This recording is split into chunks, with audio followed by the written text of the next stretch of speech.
Wine Wednesday. Why not? Why not? Now today we're going to be talking about us as millennials raising our kids versus how our parents raised us. So stay tuned.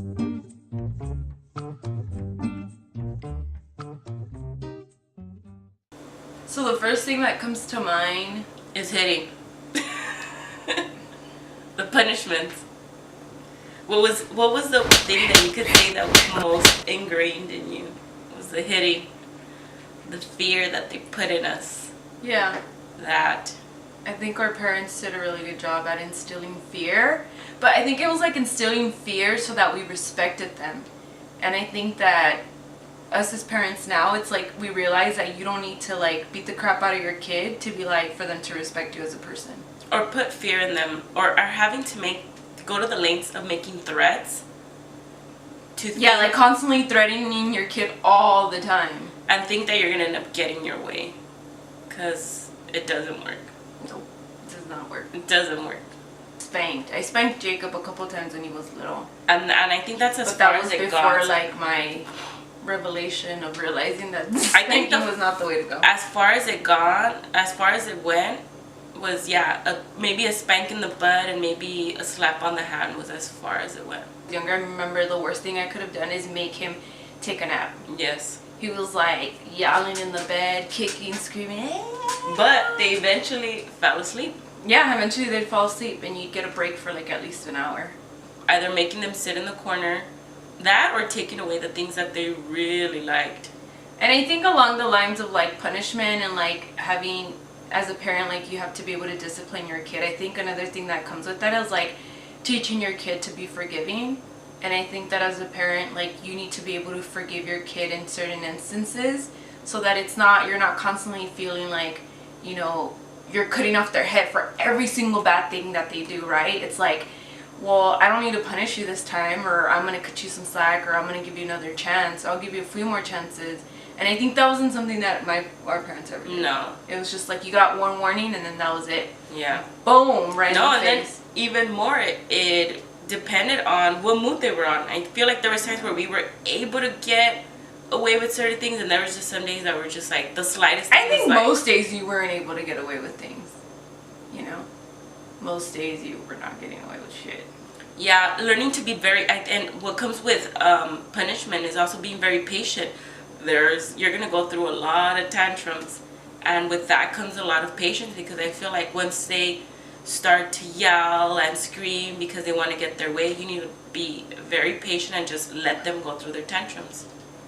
And I think one of the things that's been really effective, at least in like punishing Jacob, is like getting him involved in the process. So that's what he chose. So at the end of the day, I put it back on him to be like, how long do you think you should be punished for? Clearly you didn't do something that was okay. And that was something that my parents would have never have done. It was like no ifs, ands, or buts. They were like full authoritarians, like, we rule this house, this is the way we do things, and that's the end of it. Yeah, we had no say in anything. Nothing. You don't even want to speak, because that's how scared you were. You're like, I know if I speak, it's just probably gonna get worse, so we'll just stay quiet. You learn how to stay quiet. Yeah, and then that goes into like sharing your opinion. You were not allowed to share your opinion. I remember I'd be like, Mom, but I think that... No. What would you say? Yo mando en esta casa. Tú no hablas, pendeja. No, she wouldn't say that. She'd be like, te caes la boca. That's what she would always tell me, because I always had something to say. Te callas o te callo. That too. Con una cachetada. That's when you knew? And I was the rebellious one. I was like, I'd be like, no, you're going to listen to me.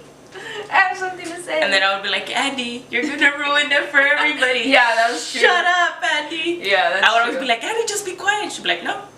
Realizes like respecting your kid's opinion. I don't think like my mom never respected her opinion, nor did she ever want to hear it. And I think respecting your child and treating them like a human being, like treating them like the way you would treat anybody else, like a stranger, a coworker, a friend, like treating them with just like love and respect is what your kid needs, you know, and making them feel like they're being heard. Even if you don't agree with them, or even if what they're saying is like silly or dumb or whatever, but just hearing them out. And I think that that was something that I learned early on, like. So once you're able to make them feel included with the conversation or any type of plan, it just makes things easier, way easier. They're more open to talking about way more than what you think. And I think it leaves the window open to get them to talk about other important things, like about their feelings and how they're feeling, and them being able to trust you. And I think those are things that, like, I was never able to do with my mom. No. Ever. Because it was like, if I talk about this or I bring this up, she just might get mad. So yeah, it was just like, let's just avoid it at all costs. Yeah. Well, yeah, and I think that can cause, for like different people, it can cause like different types of trauma, you know, or like them not being able to like fully get to their potential as a child. They're like feeling like they can say and do whatever comes natural to them because they're being, you know, repressed by their parents, because like, you can't do this, you can't say this, you can't say that. And that's how I felt. Yeah. As an adult. Yeah. At all. And like also too, and I think it also kind of leads into like being able to trust your parent, right? Like being able to trust your parent with like your opinion and information and secrets and just like things that you're feeling, or even feelings and stuff like that. And the fact that you can't talk to your parent about those things is sad. And I don't remember thinking like I could share those things with my mom. No, we weren't able to. I feel like there was only very few days where I could be like, there were certain things that I was able to share with her, where she actually laughed and we had a good time or had a good conversation. I don't remember ever feeling like I could be like goofy and other things though. Like I don't ever felt like I was ever really myself, I think. I feel like there's just some burdens I didn't want to carry as being an early teen in middle school. Certain responsibilities that I felt I shouldn't have had, being in 7th grade, being in 6th grade. I should have been worried about other things, but the things I was worrying about were a lot of things that were going on at home. Maybe at that time I didn't realize it, but it took a lot away. It did, and I felt like there was only a few moments that I was able to enjoy, but it did take a lot away, and I feel like a lot of those things were very secretive too. Biggest difference between us and my mom is talking about sexuality. Oh my god. Talk about it being taboo. Oh my god. My mom eventually became a nurse, and the thing my mom would say is, you have sex, you're gonna get AIDS. And now when she first told me that, I was like, what the fuck? Well, that was because my mom worked on the AIDS floor at the hospital she works at. So she was constantly, you know, that was her reality on the day-to-day. But not only that, she'd be like, you get pregnant and you're gonna ruin your life. And I was like, oh, there goes that. But I think like my mom never talked to us about like birth control and what sex would be like, and like when is an appropriate time to have sex, and like what the body parts are and how you get pregnant. She never said any of those things. But I think like us as mothers now, it's like, man, what conversation haven't we had with Jacob and Danica? Yeah. They know everything from like sex to how you get pregnant, birth control, like sexually transmitted diseases. We talked about porn. We talked about masturbating.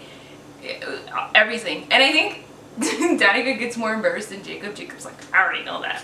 Yeah, Danica's more on the shy side. Like, she's like, I don't care for that stuff, Mom. She's like, I know about it, but I don't care for it. And Jacob is a little too open. And though that was something that I never experienced with my mom. I couldn't even tell her most things. I kiss somebody. I have a boyfriend. I like somebody. This person makes my stomach turn, and you know, all these things. And I feel like if I tell my mom, she's probably gonna slap me.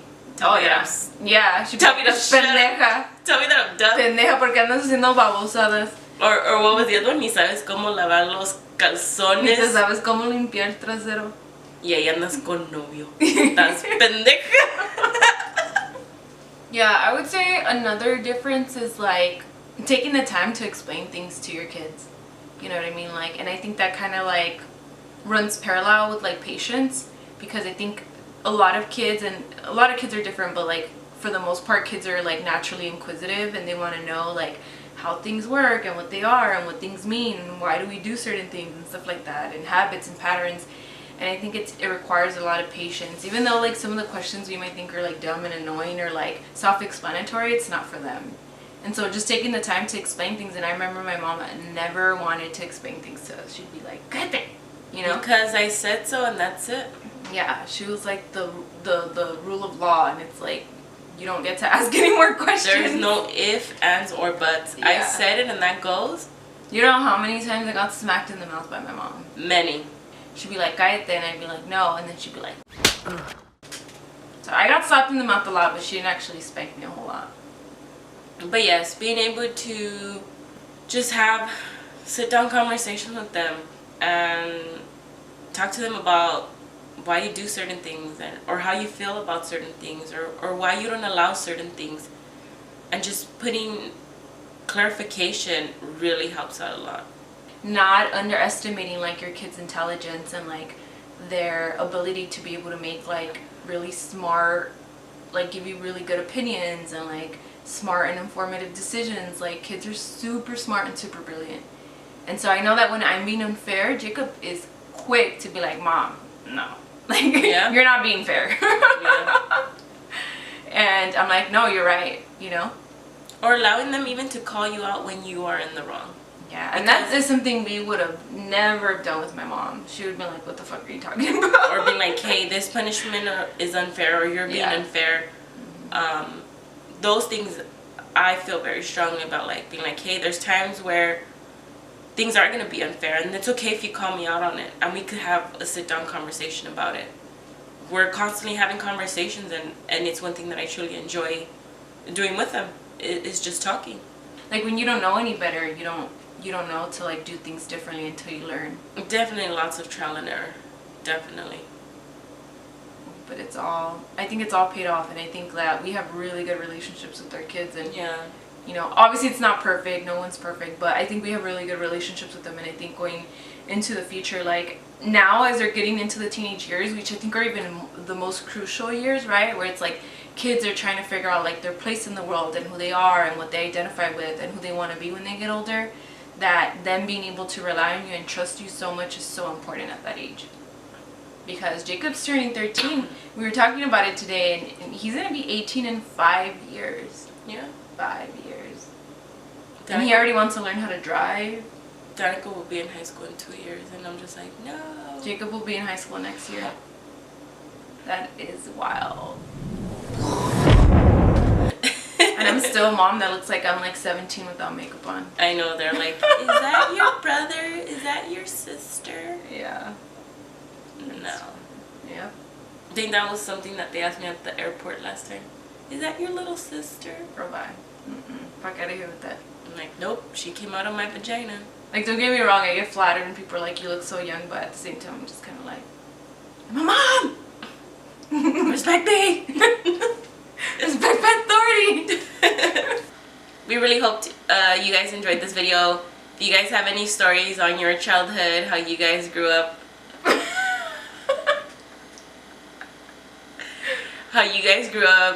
how many chanclas, voladoras did you guys get, or spatulas, or ganchos, share with us in the comments. Please don't forget to like, subscribe. Thanks. Bye.